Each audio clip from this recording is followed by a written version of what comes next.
नमस्कार, बहुत स्वागत है आप सभी का। आप देख रहे हैं जोहार झारखंड। मैं हूं आपके साथ जया मिश्रा। बुलेटिन की शुरुआत बड़ी खबर के साथ करेंगे। रांची से ये बड़ी खबर, हाईकोर्ट में पेशा नियमावली से जुड़ी अवमानना याचिका पर सुनवाई हुई। राज्य सरकार और पंचायती राज विभाग की ओर से कोर्ट को जानकारी दी गई। राज्य में पेशा नियमावली लागू होने की जानकारी दी गई है। हाईकोर्ट ने बालू घाटों की नीलामी के बाद अलॉटमेंट पर रोक के आदेश को खत्म किया। कोर्ट के आदेश के बाद बालू घाटों की नीलामी के बाद अलॉटमेंट का रास्ता साफ हो चुका है। प्रार्थी की ओर से वरीय अधिवक्ता अजीत कुमार ने अपना पक्ष रखा है। कोर्ट ने रोक के आदेश को खत्म कर दिया है।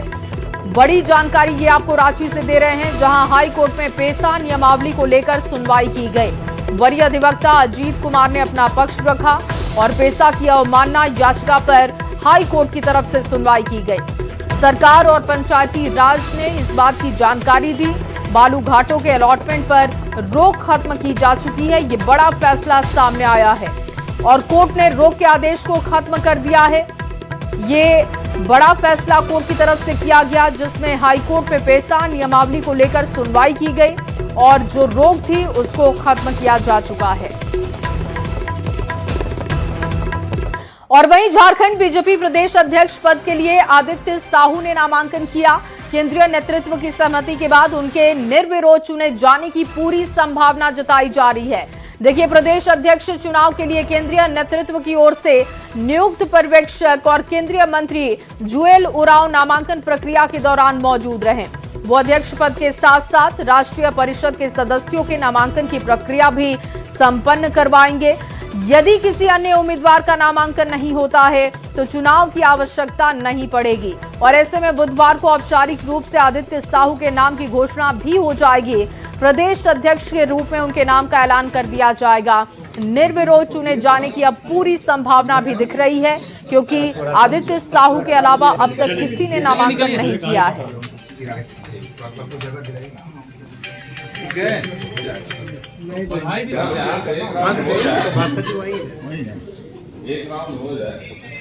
और वहीं झारखंड बीजेपी प्रदेश अध्यक्ष के तौर पर कार्यकारी अध्यक्ष आदित्य साहू की ताजपोशी तय मानी जा रही है और इस मामले में सत्ता पक्ष जेएमएम ने चुटकी लेते हुए कहा कि बीजेपी में चुनाव नहीं बल्कि मनोनयन होता है। वहीं बीजेपी ने पलटवार करते हुए कहा कि जेएमएम में हाल तो ये है कि खाता ना बही, जो सोरेन कहे वही सही। निर्वाचन नहीं होता है, वहां मनोनयन होता है। आप देखेंगे सिर्फ कोरम पूरा किया जाएगा, किसी की बात नहीं सुनी जाएगी। जो आदेश आएगा दिल्ली से गुजरात से उसी का अनुपालन होगा। किसी की कोई हैसियत नहीं है उस पार्टी में, दो व्यक्ति को छोड़कर। तो देश की जनता सब समझती है और इस लोकतंत्र में लोकतांत्रिक व्यवस्था उस पार्टी में पूरी तरह से ध्वस्त हो चुकी है। जिसके यहाँ खुद मनोनयन की राजनीति चलती है और मनोनयन भी क्या, खाता ना बही, जो सोरेन का है वही सही। तो हमारे यहाँ चुनाव की प्रक्रिया हुई, जिला अध्यक्षों का चुनाव हुआ, मंडल अध्यक्षों का चुनाव हुआ और अब प्रदेश अध्यक्ष यहाँ मिलने वाला है। पर झारखंड मुक्ति मोर्चा में अगर दम है तो कोई किसी ऐसे व्यक्ति को अध्यक्ष बनाकर दिखाए जिसका टाइटल सोरेन ना हो, ये इनमें नहीं है। और वहीं झारखंड में बीजेपी के प्रदेश अध्यक्ष के चुनाव प्रक्रिया पर कांग्रेस ने निशाना साधा है। कांग्रेस प्रवक्ता किशोरनाथ शाहदेव ने कहा कि बीजेपी अंतर्कलह से जूझ रही है और पार्टी के सदस्यता अभियान को लेकर जो लक्ष्य रखा गया था उससे काफी पीछे है। सबसे बड़ी पार्टी होने की भाजपा दावा करती है। जहां तक झारखंड का सवाल है तो सांगठनिक चुनाव के लिए जो उन्होंने लक्ष्य निर्धारित किया था उसके वो करीब नहीं आ सके और छोटे छोटे गुटों में बटी हुई पार्टी नजर आई। हालांकि उन्होंने जिला अध्यक्षों की चयन की प्रक्रिया पूरी की है। अभी भी कुछ उनके जिला के अध्यक्ष का चयन बाकी है। तो अलग अलग अंतर्कलह से जूझते हुए यहाँ तक पहुंचे हैं। बिखरी बिखरी नजर आ रही है पार्टी। तो झारखंड बीजेपी को नया प्रदेश अध्यक्ष मिलने जा रहा है। प्रदेश अध्यक्ष की नियुक्ति के बीच बीजेपी के विधायक कृष्णू दास ने कहा कि हमें हमारे नए अध्यक्ष से कई सारी उम्मीदें हैं। झारखंड के नए प्रदेश अध्यक्ष के ऊपर पूरे झारखंड की जिम्मेदारी रहेगी। चाहे कोई भी प्रदेश अध्यक्ष बने, हम उनके नेतृत्व में झारखंड में बेहतर काम करेंगे। उम्मीदें हैं हमारे जो नए प्रदेश अध्यक्ष होंगे वो उनके ऊपर झारखंड की जिम्मेदारी रहेगी और झारखंड में भारतीय जनता पार्टी नित्य नई ऊंचाइयों को छुए।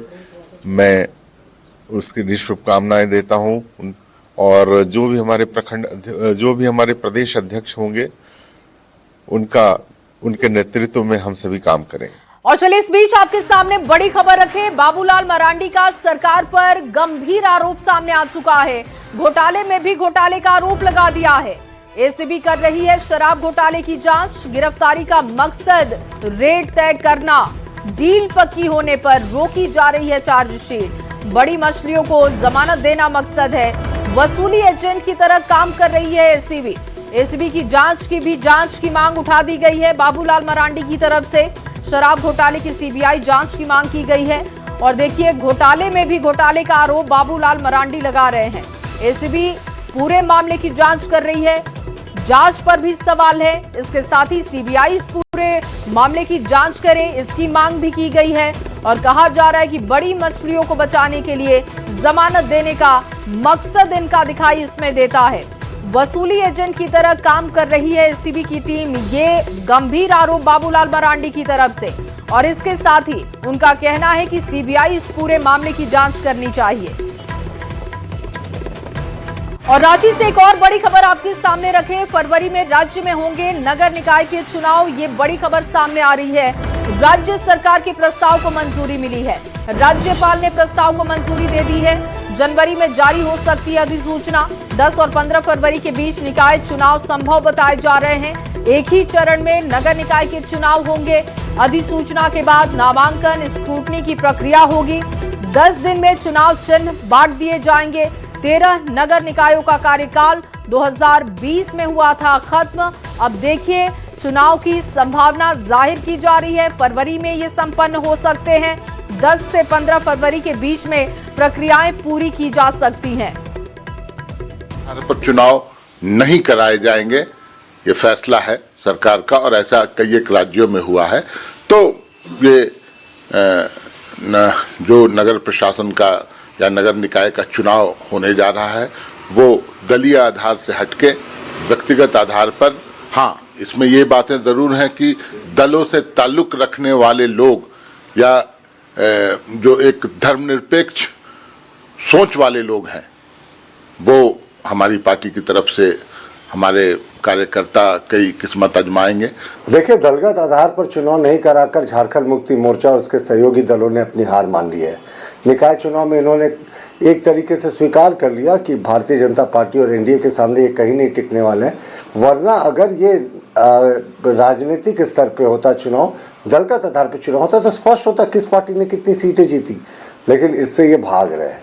दूसरी बात, जब पूरी दुनिया आगे बढ़ रही है तो उसके बाद भी ये कह रहे कि बैलेट पेपर से चुनाव कराएंगे। क्यों? बड़े पैमाने पर धांधली की कोशिश है। और मुख्यमंत्री जी तो खुद ईवीएम से जीते हैं, 2 बार जीते हैं, उसके बाद भी बैलेट पेपर से चुनाव कराना। और चलिए बात अंश और अंशिका की भी करते हैं। लापता अंश और अंशिका की खोज की मांग को लेकर रांची में बीजेपी महानगर की ओर से एसएसपी ऑफिस का करीब 2 घंटे तक घेराव किया गया। इस दौरान पार्टी के तमाम नेता और कार्यकर्ता कलेक्ट्रेट गेट के बाहर धरना प्रदर्शन को लेकर बैठे रहे। इस दौरान राज्य सरकार, पुलिस प्रशासन के खिलाफ जमकर नारेबाजी होती रही। विपक्ष की ओर से अंश और अंशिका की सकुशल वापसी की मांग उठी है। साथ ही ये भी कहा गया कि अगर दोनों बच्चों की जल्द वापसी नहीं होती है तो आंदोलन को और तेज किया जाएगा। धरना प्रदर्शन खत्म होने से पहले बीजेपी की ओर से एसएसपी कार्यालय को एक ज्ञापन भी सौंपा गया। तो 2 जनवरी से अंश और अंशिका लापता हैं। 12 दिन का समय बीत चुका है। पुलिस के पास अब तक कोई सुराग नहीं है। 2 लाख रुपए इनाम की राशि बढ़ाकर कर दी गई है। लेकिन अंश और अंशिका के बारे में अभी तक पुलिस के पास कोई जानकारी नहीं है। और अब ये पूरा मामला सियासी रंग ले चुका है। लगाम लगा सकता है, चाहे तो कम कर सकता है। ये 2 मासूम बच्चों को लेकर अंश और अंशिका, एक गरीब घर के दोनों बच्चे हैं और पुलिस उसे खोज नहीं पा रही है। इससे बड़ी शर्मनाक बात और क्या हो सकती है। और वैसे पुलिस पदाधिकारी जो धुरवा थाना प्रभारी है उन्होंने 2 दिन बाद FIR दर्ज किया और अभद्र भाषा का उनके परिवार से उनसे साथ अभद्र भाषा का प्रयोग किया। 7 दिन के बाद SIT गठन होती है, तो कहीं न कहीं पुलिस प्रशासन संदेह के घेरे में है और जो त्वरित अगर कार्रवाई होती तो शायद वो बच्चा बरामद हो जाता, लेकिन ऐसे भ्रष्ट पुलिस अफसर पर अविलंब कार्रवाई हो और तुरंत उनको वहां से सस्पेंड करके हटाया जाए। और देखिए, रांची से लापता मासूम अंश और अंशिका का अब तक कोई सुराग नहीं है। अब तक पुलिस को कोई सुराग हाथ नहीं लगा। पीड़ित परिवार के पास सांत्वना देने वाले लोगों का तांता लगा हुआ है। आजसू सुप्रीमो सुदेश महतो परिजनों से मुलाकात करने पहुंचे, मामले की जानकारी हासिल की। सुदेश महतो ने पुलिस की कार्यशैली पर सवाल उठाए और कहा कि अगर पुलिस ने शुरू में ही बेहतर तरीके से काम किया होता तो हालात ऐसे नहीं बनते। पुलिस अगर सही समय पर करे, सही दिशा में करे तो परिणाम कर सकते हैं, लेकिन सवाल है कि हम आज के दिन में चूंकि सभी चीज़ें बदली हुई, टेक्निकल युग आ गया है, अगर पहले की 4-5 घटना को फॉलो करके उनको अगर रेस्क्यू कर लेते तो पहला तो कोई हिम्मत नहीं करता, कोई गिरोह सक्रिय होने का हिम्मत नहीं करता है। इनको हिम्मत कब बढ़ता है? जब आपको ये कांड करते हैं और उसके पीछे पुलिस आपको जिस रूप से पुलिस को आपके पीछे सर्च करना चाहिए, आपको पकड़ना चाहिए, डालना चाहिए जेल में, आपको सजा देना चाहिए, ये काम जब आप नहीं कर पाते हैं तो अपराधियों का मनोबल बढ़ता है। तो ये मनोबल देखिए, रांची के धुरवा स्थित मौसीबाड़ी खटाल में दोनों बच्चों का इंतजार बेसब्री से किया जा रहा है। 12 दिन गुजर जाने के बाद भी अंश और अंशिका का कोई सुराग नहीं है। हर दिन की तरह घर के दरवाजे पर बैठी मां और दादी बेसब्री से अपने बच्चों का इंतजार करती हुई देखी गई।